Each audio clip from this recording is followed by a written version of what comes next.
PT KB Pharma mempersembahkan Sandiwara Radio Saur Sepuh dalam kisah Telaga Rena Mahawijaya.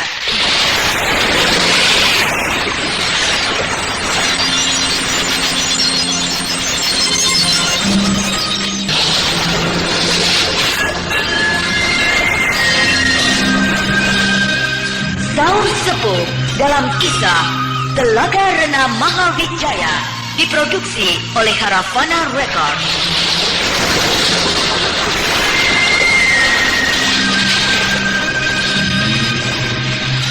Naskah karya Niki Kosasi, hiasan musik dan sutradara Indra Mahendra.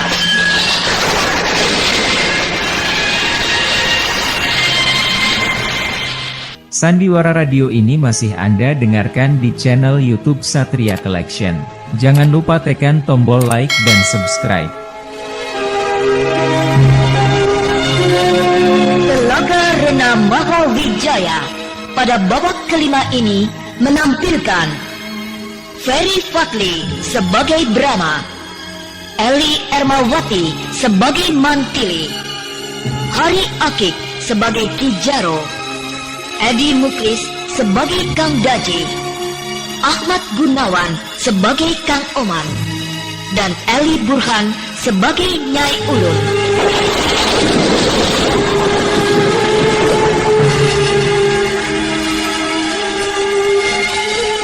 Inilah Telaga Rena Mahawijaya babak kelima.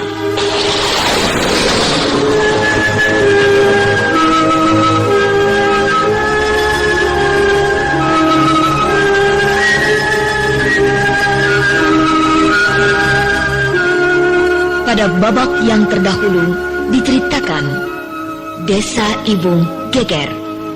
Penduduk desa itu yang berjubel-jubel memadati lapangan di muka rumah kepala desa menjadi gempar karena acara hukuman gantung menjadi kacau balau.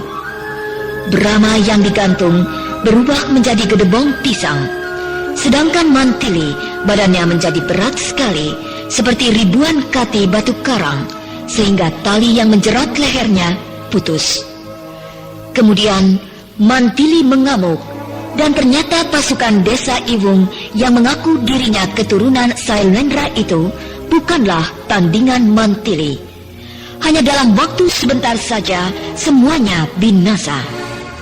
Sandiwara Radio ini masih Anda dengarkan di channel YouTube Satria Collection. Jangan lupa tekan tombol like dan subscribe. Hebat sekali ya. Gadis itu sangat dicaya. Ah, pasti dia seorang pendekar, jago main pedang. Aku tidak melihat kapan dia membuka tali yang mengikat tangannya. Tahu-tahu tangannya sudah bebas. Kemudian merampas pedang dari salah seorang anggota pasukan yang tergantung. Lalu dia mengamuk. Dan semuanya kocar-kacir. Perempuan cantik, kalau sudah jadi pendekar kejam sekali ya. Pasukan itu semuanya dibunuh. Iya. Tidak satu pun dibiarkan hidup. Bagus juga begitu. Pasukan itu jahat. Ya, kita diperas. Terlambat sedikit membayar upeti. Ditangkap, lalu disiksa. Dulu sebelum ada pasukan asing itu, kita enak. Setiap hasil panen menjadi milik kita semuanya. Iya. Tapi sekarang harus disetorkan sebagian. Tapi sekarang kita sudah bebas, tidak menderita lagi. Iya, kita harus berterima kasih kepada dua sejoli itu. Ya. Sepasang pendekar itu yang telah membebaskan kita dari penderitaan. Kalau yang pemuda itu pendiam ya. Iya. Yang perempuan mengamuk, dia diam saja, berdiri menonton. Sebab dia yakin cukup dengan seorang saja pasukan itu bisa ditumpas. Kalau yang perempuan itu tidak kuat, pasti dia juga akan mengamuk. Iya ya. Tapi aku agak khawatir juga. Kenapa? Pasukan yang di Mamrati pasti marah. Oh iya, benar.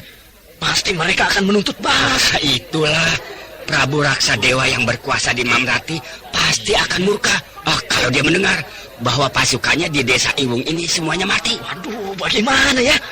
Tapi kita bisa menjelaskan bahwa dua orang pendekar itu yang berbuat dan bukan kita. Benar-benar. Kang Daji. Tuh, Nyai Ulun istrimu datang. Ada apa, Nyai? Dua sejoli, sepasang pendekar itu berjalan mengiringkan Pak Jaro, kepala desa kita, menuju ke rumahnya, Kang. Iya, aku baru ingat. Jaro, kepala desa kita, dipenjara oleh pasukan asing itu. Nyai Ulun, benar kau melihat Pak Jaro berjalan diiringkan oleh 2 orang pendekar itu? Saya melihatnya. Kalau begitu, Pak Jaro masih hidup. Iya, semua orang berkata bahwa Pak Jaro sudah meninggal karena menderita terlalu lama di penjara. Tapi ternyata masih hidup. Meskipun tubuhnya kurus kering dan nampak menderita, tapi wajahnya berseri-seri. Nah, ayo kita ke rumah Pak Jaro. Sekalian berkenalan dengan sepasang pendekar itu. Ayo. Ayo.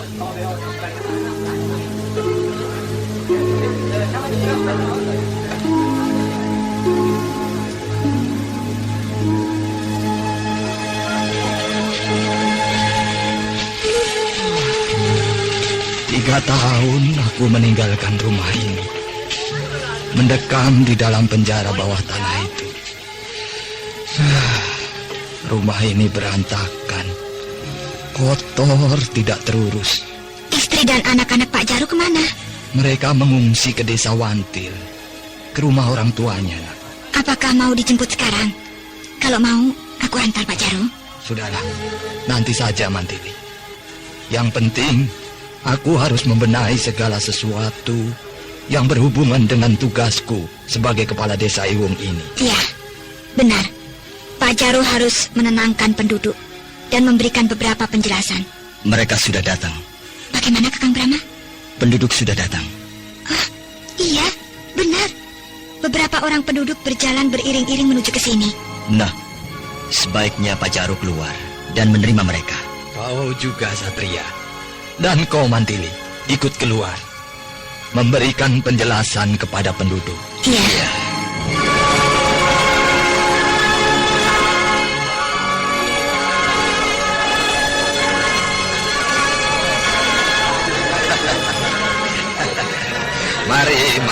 Mari. Kita berkumpul di sini saja. Di serambi depan rumahku ini ya. Tapi maaf, keadaannya berantakan seperti ini. Tidak apa-apa, Pak Jaro. Kami datang ke sini untuk menyampaikan rasa syukur kami bahwa Pak Jaro sudah bebas dari cengkraman para durjana itu. Tadinya maaf, kami sangka Pak Jaro sudah. Iya. Aku mengerti. Tentu kalian semua mengira aku sudah mati di dalam penjara bawah tanah itu. Iya, benar Pak Jaro. Dan sekarang kami sangat gembira melihat Pak Jaro tidak mengalami cedera apa-apa. Dan saya atas nama para penduduk desa Iwung merasa gembira sekali. Sebab timbul kembali harapan kami memiliki seseorang kepala desa yang bijaksana seperti Pak Jaro. Terima kasih. Iya, Pak. Tapi seandainya tidak ada 2 sejoli yang gagah perkasa ini, mungkin aku memang sudah mati. Memang demikian, Pak Jaro. Kami juga datang ke sini sekalian ingin berkenalan dengan Angger berdua yang gagah perkasa, yang telah membebaskan kami dari penindasan. Saya atas nama penduduk desa Iwung mengucapkan laksa terima kasih. Iya, saya juga sangat gembira dapat berkenalan dengan saudara-saudara penduduk desa Iwung ini yang ramah tamah. Iya. Dan mudah-mudahan untuk seterusnya bebas dari penindasan. Benar Tuan. Tapi tentu Pak Jaro pun sudah dapat memahaminya. Iya, aku tahu. Kalian tentu merasa cemas bahwa akan ada pembalasan dari Prabu Raksadewa yang bercokol di Mamrati. Jadi Prabu Raksadewa yang menobatkan dirinya menjadi Raja Mataram baru dan mengaku dirinya keturunan dinasti Sailendra itu berkedudukan di Mamrati. Benar, Mantili. Di mana Mamrati itu? Di sana, di dekat Temanggung. Temanggung. Berarti di bekas pusat kerajaan Mataram lama. Benar, Mantili. Tapi Prabu Raksadewa tidak menamakannya dengan nama Mataram, melainkan dengan nama lain. Oh ya? Ya. Katanya kerajaan Mataram sudah berlalu. Sekarang namanya harus lain. Dia beri nama apa? Kerajaan Mamrati. Kerajaan Mamrati. Kenapa tidak sekalian saja kerajaan Temanggung? Desa Mamrati adalah bekas ibu kota kerajaan Mataram. Jadi mungkin Prabu Raksadewa tidak ingin melenyapkan sejarah kerajaan Mataram di masa lalu.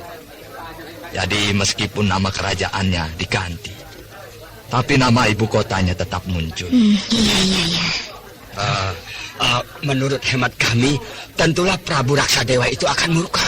Sebab pasukannya yang berada di desa Iwung ini hancur. Jangan takut. Aku pecahkan kepalanya Prabu Raksadewa itu. Tuan Putri sangat berani, membuat hati kami sangat bersemangat sekali. Buat apa takut? Sebab kalian tidak bersalah, bukan? Benar, Tuan Putri. Nah, jangan sebut aku Tuan Putri.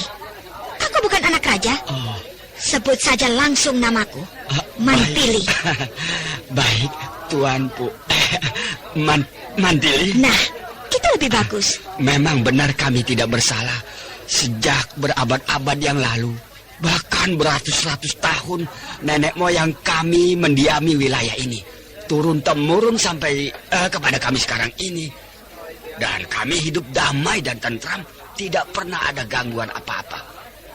Tapi tiba-tiba muncul orang-orang asing mengaku dari keturunan Sailendra yang memiliki semua wilayah di sini. Kami jadi bingung. Apa saja yang mereka perbuat? Mereka mengangkat dirinya jadi penguasa karena katanya mereka yang paling berhak. Sebab semua wilayah di sini milik mereka. Ya, kami harus tunduk dan harus mematuhi semua perintahnya. Betapa. Datang-datang langsung berkuasa.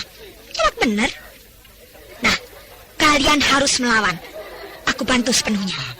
Terima kasih sebelumnya. Apakah kau berniat melakukan tindak seperti apa yang pernah dilakukan oleh Balaputra Dewa? Maksud Pak Jaru?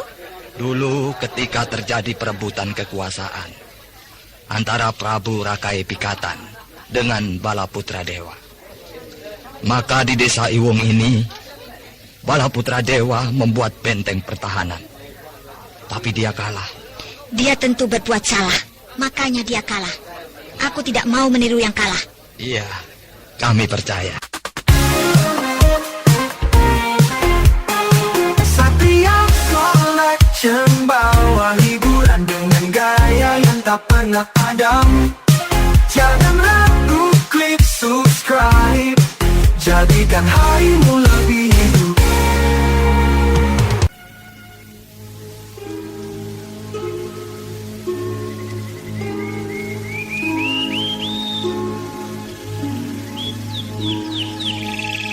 Nah, inilah tanggul bekas benteng pertahanan Balaputra.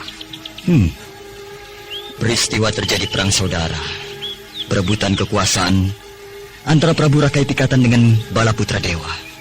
Sudah berlalu ratusan yang silam, tapi bekas-bekasnya masih nampak dengan cukup jelas. Memang saya perintahkan untuk dirawat. Pak Jaro menyuruh penduduk di sini untuk merawat peninggalan Balaputra ini? Ya, sebab pesan nenek moyang kami begitu. Agar semua keturunan rakyat Mataram yang berada di desa Iwung ini memelihara dan merawat bekas-bekas peninggalan Balaputra. Sebagai peringatan bahwa betapa buruknya perang itu.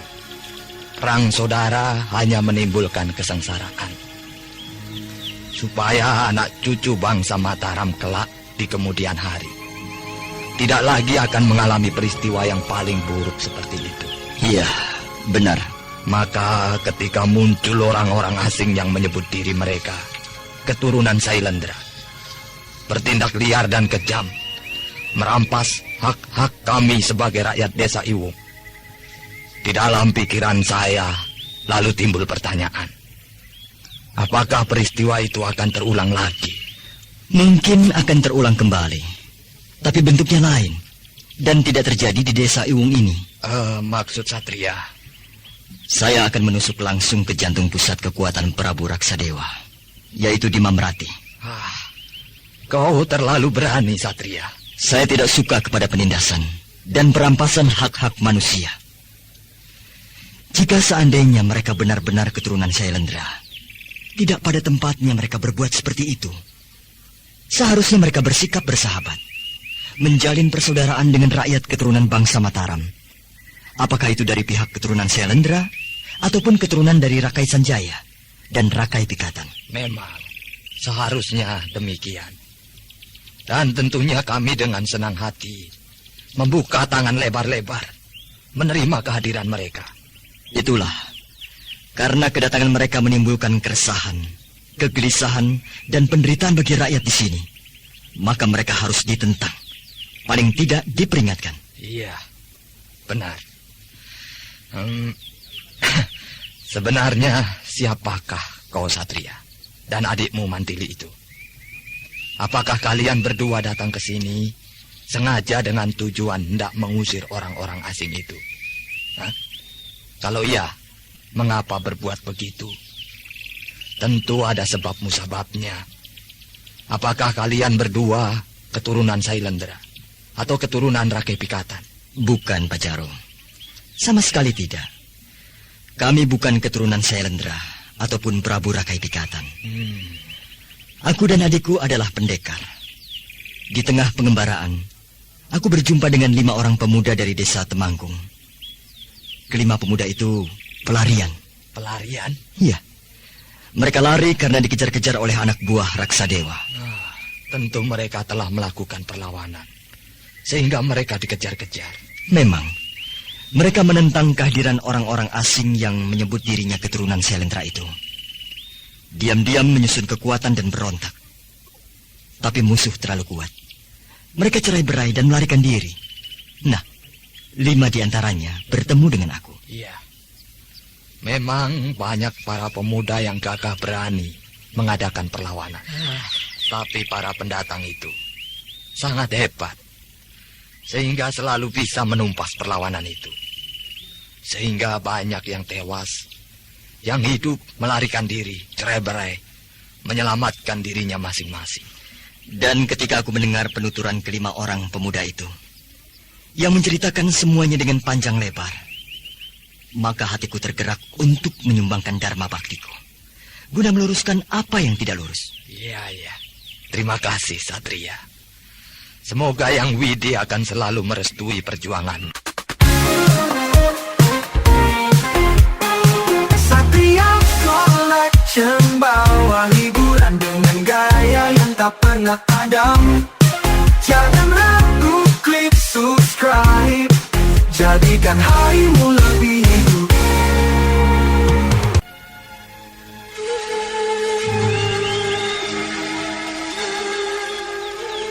Peperangan antara Balaputra dengan Prabu Rakai Pikatan di desa Iwung ini tentunya berlangsung lama sekali.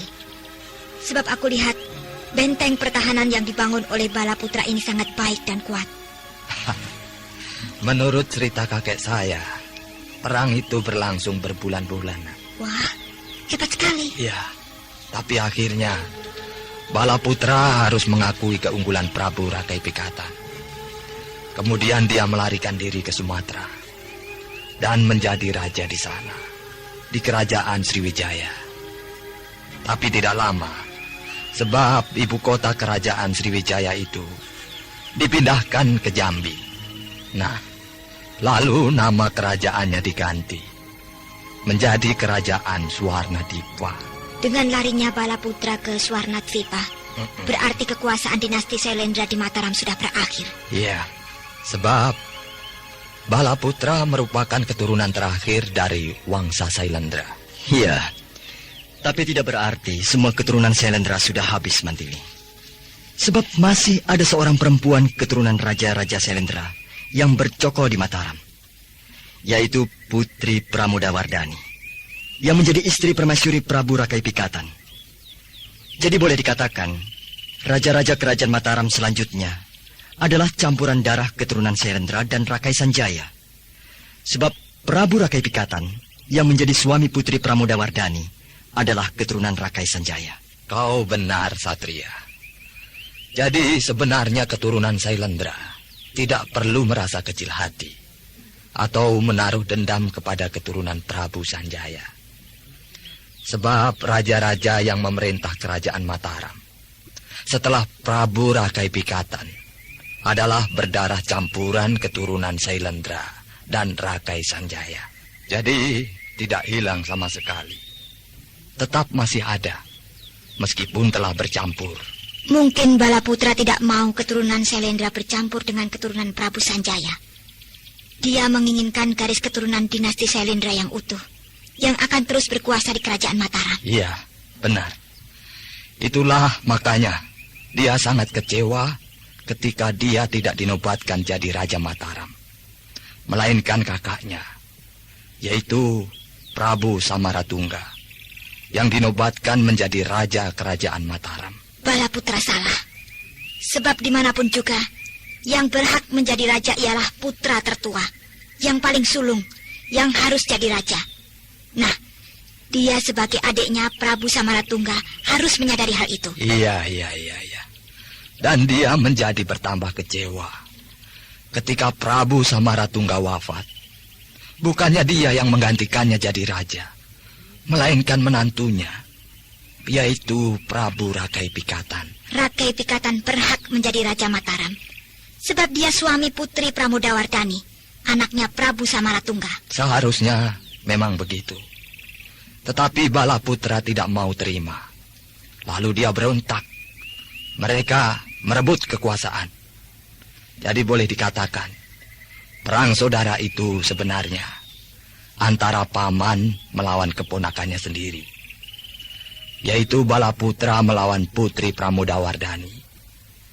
Dan rupanya perang antara paman dan keponakan itu sudah menjadi kehendak sejarah, yang merupakan pertanda habisnya keturunan Sailendra. Iya. Prabu Rakai Pikatan merasa malu dan minta maaf. Malu dan minta maaf? Iya. Maksud Pak Jaru? Begini. Prabu Rakai Pikatan merasa malu bahwa desa Iwung ini menjadi ajang pertempuran, menjadi medan perang yang besar. Untuk itu, beliau menghadiahkan desa Wantil kepada rakyat di sini. Dan di desa Wantil itulah Prabu Rakai Pikatan membuat candi yang besar dan megah, yaitu Candi Wantil, yang sekarang oleh penduduk desa di sini disebut Candi Prambanan. Jadi, Candi Prambanan itu adalah hadiah dari Prabu Rakai Pikatan untuk rakyat di wilayah ini, karena merasa malu sebab desa Iwung pernah dijadikan medan perang sewaktu menumpas pemberontakan Balaputra. Iya, benar Mantili. Saya baru ingat. Kakang Brahma mau mengajak saya mengunjungi Candi Prambanan itu. Oh, begitu. Iya. Iya, Mantili. Dan sekalian kita mohon pamit kepada Pak Jaru. Pamit? Pak Jaru, sudah tiba saatnya kami harus meninggalkan desa Iwung ini. Sebab sudah merupakan rencana kami bahwa alur perjalanan yang akan kami telusuri adalah mulai dari desa Iwung ke desa Wantil, terus ke Borobudur, langsung ke Temanggung. Iya. Baiklah, Satria Mantili. Selamat jalan. Sekali lagi, atas nama rakyat desa Iwung, saya mengucapkan terima kasih. Sama-sama, Pak Jaru.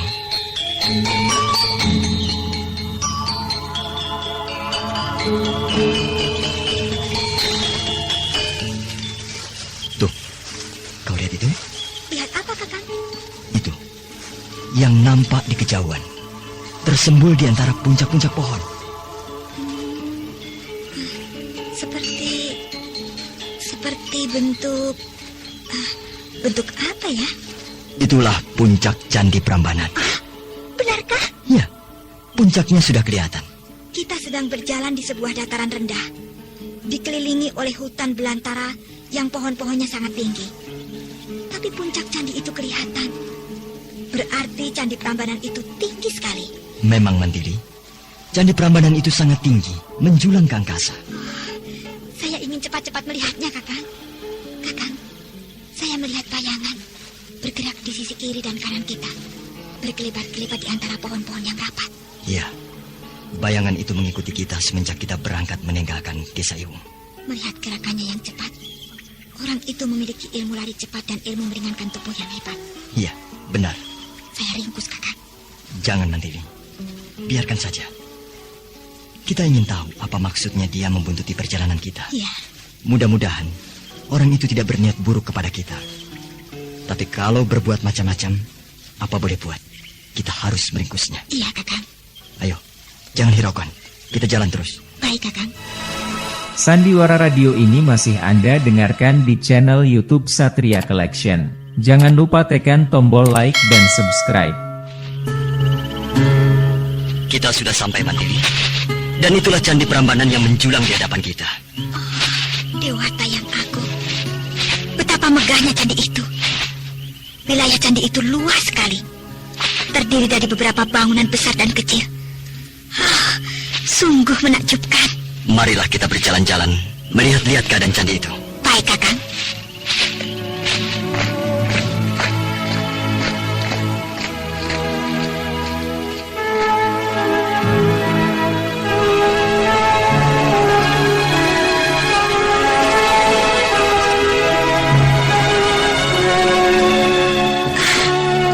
Pintu gerbang ini berbentuk gapura yang sangat indah.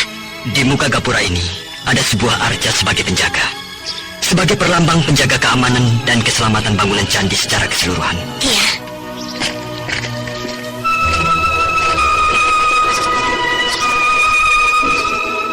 Di halaman candi ditanami pohon tanjung.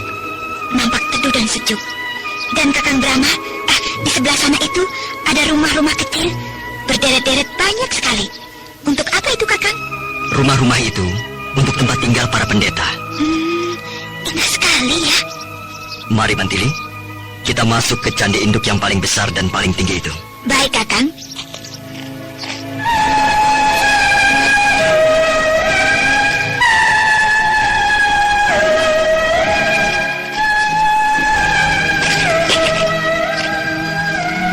Oh, ruangan di dalam bangunan induk ini adalah yang paling indah dari bangunan lainnya. Iya, benar, Mantili. Sebab di dalam ruangan ini diperuntukkan bagi dewa tertinggi yang dipuja. Gaya bangunan ini bergaya Hindu. Benar. Sebab Prabu Rakai Pikatan adalah pemeluk agama Hindu. Bukankah Raja-Raja Mataram memeluk agama Buddha? Tidak semuanya, Mantili. Raja-raja kerajaan Mataram, keturunan dinasti Sailendra, semuanya memeluk agama Buddha. Tapi Prabu Rakai Pikatan bukan keturunan Sailendra.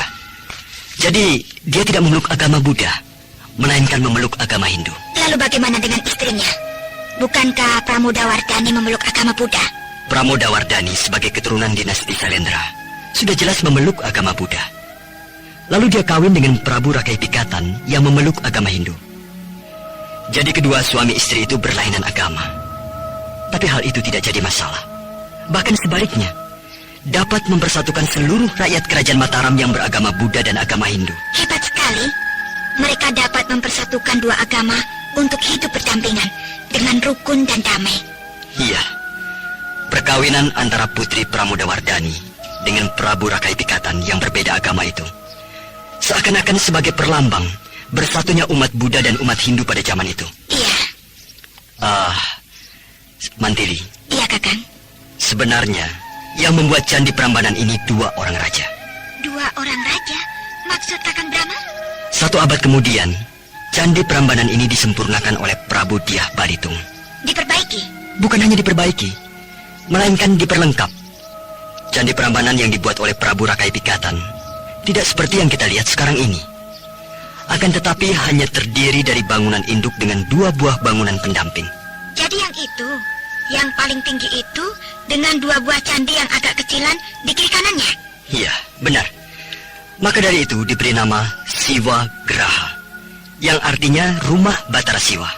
Jadi belum luas dan lengkap seperti sekarang ini ya, Kakang? Iya, barulah ketika Raja Balitung memerintah Mataram, Candi Prambanan ini dibukar dan diperlengkap dengan sarana-sarana lainnya, sehingga menjadi luas dan megah. Kalau begitu, Candi Prambanan ini boleh dikatakan dibangun oleh 2 orang raja, yaitu Prabu Rakai Pikatan dan Raja Balitung. Iya, benar, Mantili. Bahkan boleh dikatakan 3 orang raja. 3 orang raja? Iya. Raja Balitung sebelum dapat menyelesaikan penyempurnaan Candi Prambanan ini, keburu meninggal. Lalu diteruskan oleh penggantinya, yaitu Raja Daksa. Iya. Nah, sudah jelas? Sudah, Kakang. Kalau begitu, marilah kita keluar dari lingkungan Candi Prambanan ini. Dan kita pergi ke suatu tempat di sebelah selatan itu. Ada apa di sana itu, Kakang? Ada yang akan aku perlihatkan kepadamu. Baik, Kakang.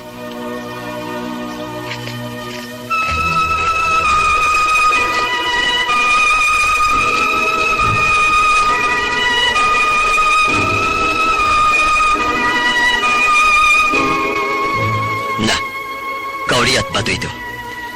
Batu yang bentuknya pipi memanjang dan berwarna hitam itu, yang tertancap pada tanah itu. Iya. Saya melihatnya, Kakang. Lalu ada apa dengan batu itu? Itu adalah batu peringatan. Batu peringatan? Ya, ayo kita lihat. Baik, Kakang.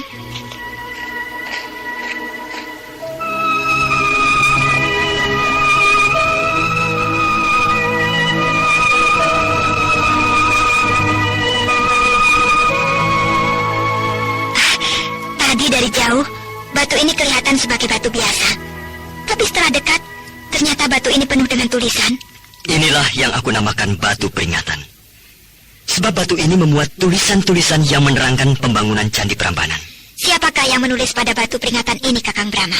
Seorang pendeta Brahmana, atas perintah Prabu Rakai Pikatan. Boleh saya baca? Bacalah. Seorang raja yang bernama Jatiningrat, pemeluk agama Siwa, telah menikah dengan seorang permaisuri yang memeluk agama lain. Kakang Brahma, Jatiningrat. Siapa Jatiningrat itu, Kakang? Jatiningrat itu adalah nama asli Prabu Rakai Pikatan. Oh ya? Nama aslinya adalah Jatiningrat. Sedangkan gelarnya adalah Prabu Rakai Pikatan. Lalu dia menikah dengan seorang permaisuri yang memeluk agama lain. Pasti permaisuri itu Pramodawardhani. Benar, Mantili. Prabu Rakai Pikatan alias Jatiningrat, pemeluk agama Hindu, menikah dengan Pramodawardhani, pemeluk agama Buddha. Iya. Teruskan kau membaca. Baik, Kakang Brahma. Lalu Balaputra menimbun ratusan batu untuk dijadikan benteng pertahanan dalam perang melawan Jatiningrat. Nah, kita sudah tahu kan siapa Balaputra yang membuat benteng pertahanan itu? Iya, Kakang. Baca lagi. Iya. Raja yang memakai nama Pendeta Brahmana sebagai Jatiningrat itu mendirikan keraton Timedang di daerah Mamrati. Setelah itu mengundurkan diri dan menyerahkan tahta kerajaan kepada Dyah Lokapala. Rakyatnya terbagi atas 4 golongan. Masing-masing golongan dipimpin oleh Pendeta Brahmana. Kakang Brahma, siapakah Dyah Lokapala itu? Dyah Lokapala adalah putranya Prabu Rakai Pikatan. Setelah dinobatkan jadi raja, bergelar Prabu Rakai Kayuwangi. Iya. Ayo, baca lagi. Iya, Kakang. Prabu Rakai Mamrati merasa malu karena desa Iwung pernah dijadikan gelanggang peperangan.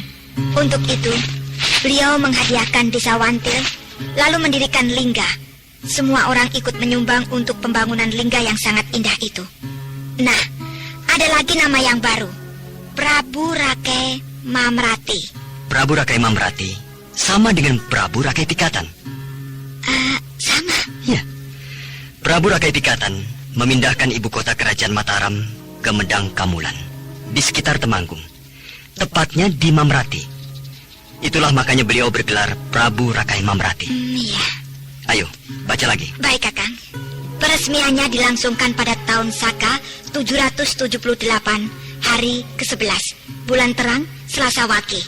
Sesudah pembangunan candi itu selesai seluruhnya, kali dipindahkan. Tanahnya dijadikan wilayah candi, disebut tanah Pertikan Wantil. Artinya menjadi tanah milik candi. Maka dinamakanlah candi itu Siwagraha Diwantil. Kakang Brahma, jadi candi Prambanan itu nama aslinya ialah Siwagraha Diwantil. Benar, Mantili. Lalu kenapa orang-orang di wilayah ini menyebutnya Candi Prambanan? Ya, mungkin untuk lebih memudahkan letak tempatnya. Maksud Kakang Brahma? Begini, wilayah ini namanya wilayah Wantil. Tapi Candi Siwagraha itu letaknya tepat di desa Pramban. Maka disebutlah Candi di Pramban. Lama-lama jadi Candi Prambanan. Iya.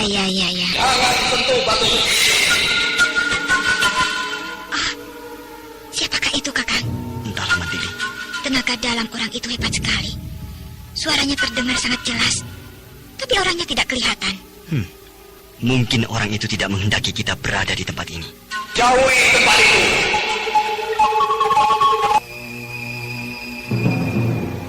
Jauhi tempat itu. Hei, lihat Kakang Brahma.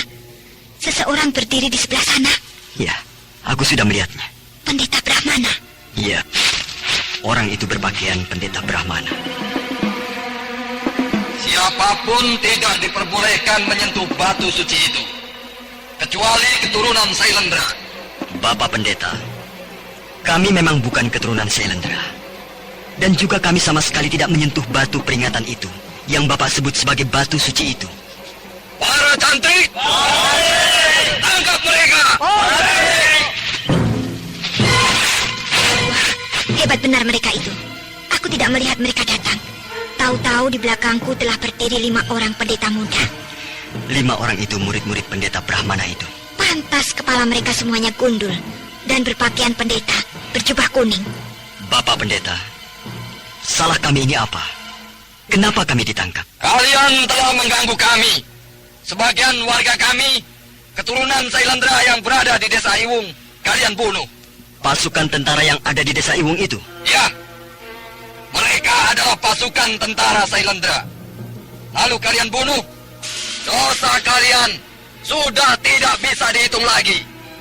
Hanya kematian yang bisa menghapus dosa-dosa kalian. Nah, sekarang aku tahu. Yang membuntuti perjalanan kami dari desa Iwung itu adalah kau. Salah seorang dari murid-muridku. Dengar Bapak Pendeta, kami tidak berniat bermusuhan dengan orang-orang keturunan Sailendra. Kami hanya tidak setuju dengan perbuatannya yang telah menimbulkan perpecahan pada rakyat keturunan bangsa Mataram. Kau tahu apa tentang dinasti Sailendra? Ha? Dinasti Sailendra menurunkan orang-orang besar yang berbudi luhur, memiliki otak yang cemerlang, dan selalu berusaha untuk mewujudkan kesejahteraan bagi umat manusia dimanapun dia berada. Tapi yang aku jumpai sebaliknya. Maka aku berani menentangnya, sebab yang aku tentang bukan keturunan Sailendra. Alat! Tangkap mereka cepat! Biar saya sendiri yang menghadapi pasukan dari sini. Hati-hati! Perempuan itu dari mana dia? Semua rakyat di wilayah ini takut kepada kami para pendeta. Tapi perempuan itu sama sekali tidak. Dia malah menerjang ke arah murid-muridku. Bukan main. Gerakannya seperti murid-muridku kebingungan.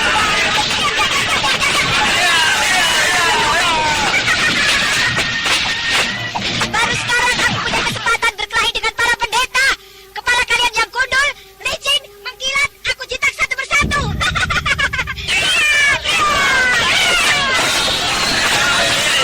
Kau jangan kurang ajar. Mereka adalah para pendeta. Bukan, mereka pendeta gadungan.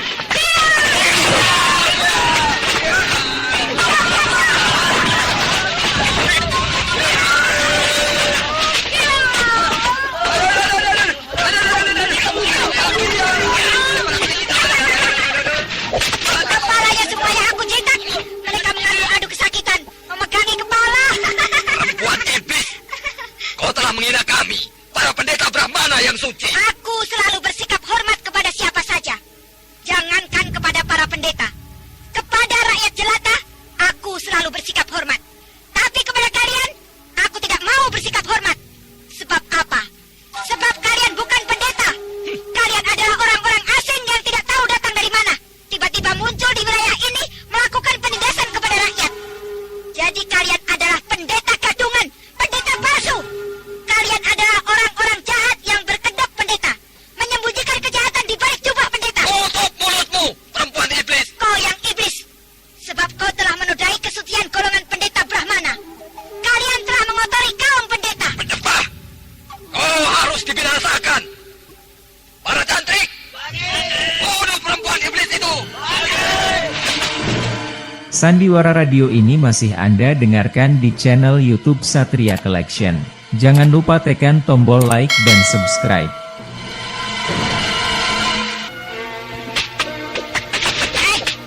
Sudah aku duga. Di balik jubah yang kalian pakai itu, kalian menyembunyikan senjata. Dan ternyata senjata kalian adalah rantai berbandul besi berduri. Apa pedulimu dengan senjata kami? Senjata para pendeta biasanya tongkat. Tapi senjata kalian rantai berbandul besi berduri. Senjata seperti itu adalah senjata yang biasa dipergunakan oleh gerombolan golongan hitam. Nah, sekarang kedok kalian terbuka bahwa kalian adalah orang-orang dari golongan hitam. Para cantik! Bungkam mulut perempuan setan itu! Aku memang perempuan setan. Sebab aku si pedang setan. Aku punya pedang setan. Kakang Brahma,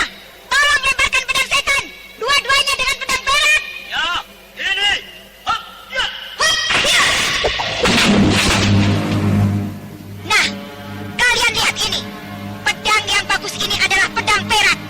Dan yang ini adalah pedang setan. Hup, iya. Keluar asap.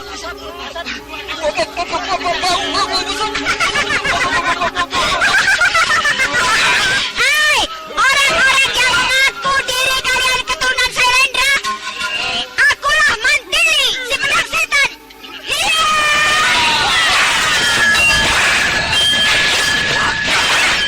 Perempuan setan itu benar-benar pendekar tulen. Mainan pedangnya luar biasa, cepat dan ganas. Tapi anak buahku sudah berkata, tidak akan mudah menundukkan anak buah. Kalau mereka sudah mengeluarkan senjata mereka yang hebat, yaitu rantai berbandul besi berjulur.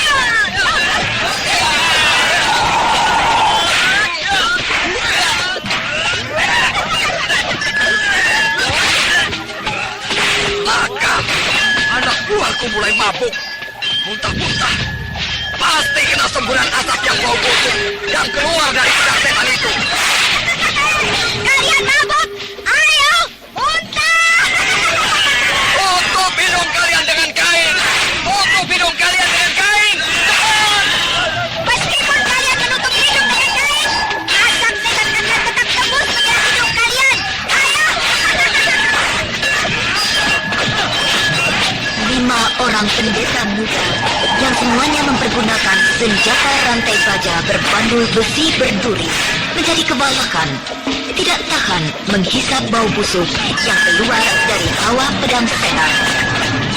Untuk menghindari asap racun yang menyembur-nyembur dari pedang setan itu, mereka bertempur sambil menjauhi Mantili. Tetapi Mantili terus memburu. Akhirnya terjadi kejar-kejaran.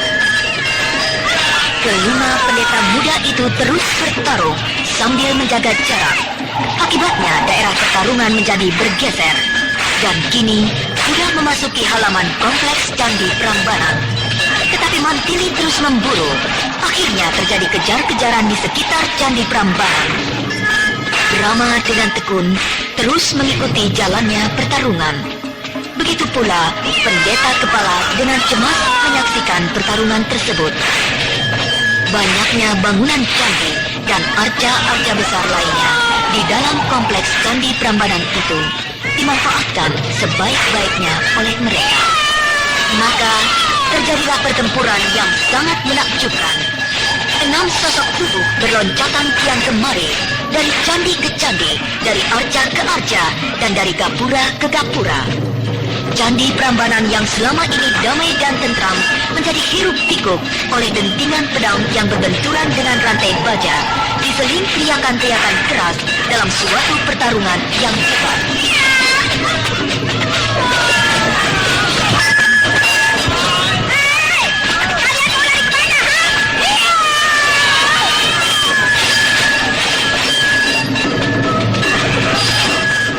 Sandiwara Radio ini masih Anda dengarkan di channel YouTube Satria Collection. Jangan lupa tekan tombol like dan subscribe. Apakah Mantili dapat menumbangkan 5 orang pendeta palsu itu? Nah pendengar yang budiman, marilah kita ikuti lanjutan serial Sandiwara Radio ini.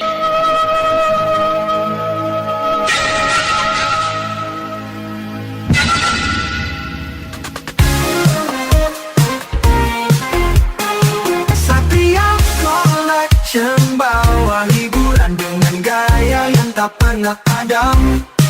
Jangan